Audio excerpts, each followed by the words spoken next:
ni namna gani kijana unaweza kudhihirisha ile nguvu aliyoiachilia kwako Mungu. Bwana Yesu asifiwe sana. Mafundisho yangu mara nyingi yamelenga katika kumtransform kijana, kumtransform fikra, mtazamo na akili. Bwana Yesu asifiwe sana. Yaani central theme ya mafundisho yangu mimi ni kukutransform wewe, kubadilika katika mtazamo, fikra na akili yenyewe, nikiamini kabisa utakuwa na uadilifu ulio bora, utakuwa na personality iliyo njema. Bwana Yesu asifiwe sana. Ni mafundisho ambayo yanatija sana ukiyasikiliza. Ninaamini kabisa yatakubadilisha. Kila mtu kwa namna alivyo, kila mtu kwa namna alivyo. Ukimwangalia mwingine ufanani naye, kila mtu ni mtu wa muhimu, ni mtu special, ni mtu wa thamani. Kila kijana anayemtazama sio kama wewe, na yuko special kwa makusudi. Bwana Yesu asifiwe sana. Ni kwa makusudi. Kwa hiyo usimwone mwenzio kama hafai. Usimwone mwenzio kwamba ana utofauti na watu wengine. Yupo kwa makusudi. Bwana Yesu asifiwe sana.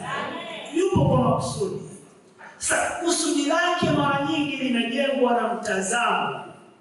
Kwa kila mtu hapa alipo, kuna namna anavyotazama. Ana mtazamo wa maisha yake, ana mtazamo wa uchumi wake, ana mtazamo wa Mungu wake.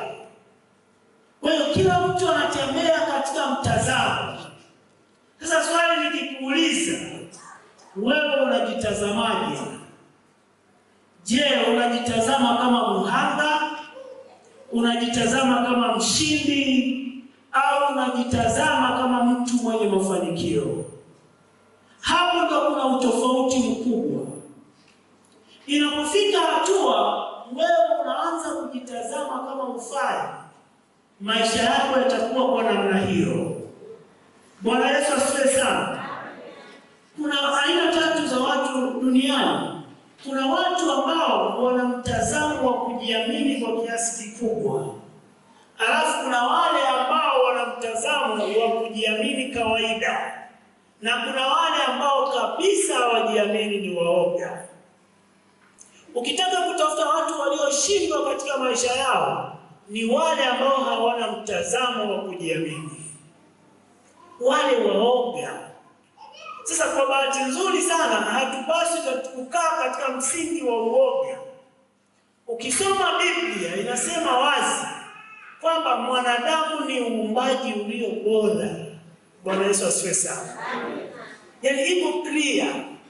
Siku ile ya sita anapofanya uumbaji wa mwanadamu, anaweka clear kwamba huyu mwanadamu ambaye ni wewe ni special, ni wa thamani, ni wa muhimu, ni uumbaji ulio bora.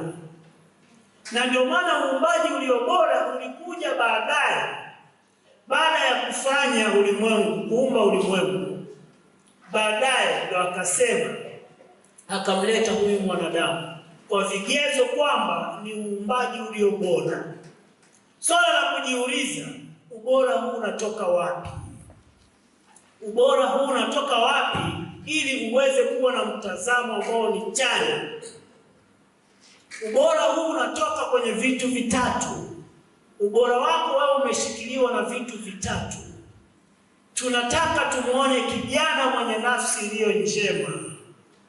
Tunataka tumuone kijana mwenye fikra iliyo njema. Tunataka tumuone kijana mwenye Roho Mtakatifu.